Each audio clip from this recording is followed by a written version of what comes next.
Hai, selamat pagi. Pagi ini dalam suasana hari Minggu, jom kita bersarapan pagi di Bandar Seri Skadar. Ke mana kita nak bersarapan pagi ni? Okey, ni dia. Kita sarapan kena roti canai Rahman Corner.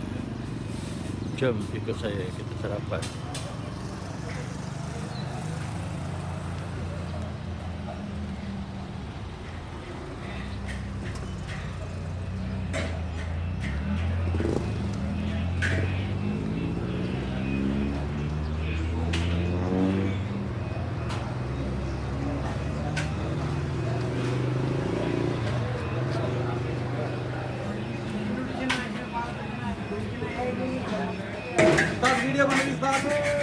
Ya, mi goreng satu.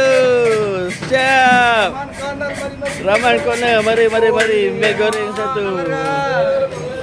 Okey, pagi ni kita makan roti canai, roti telur, roti bawang, roti kosong. Mari. Mari.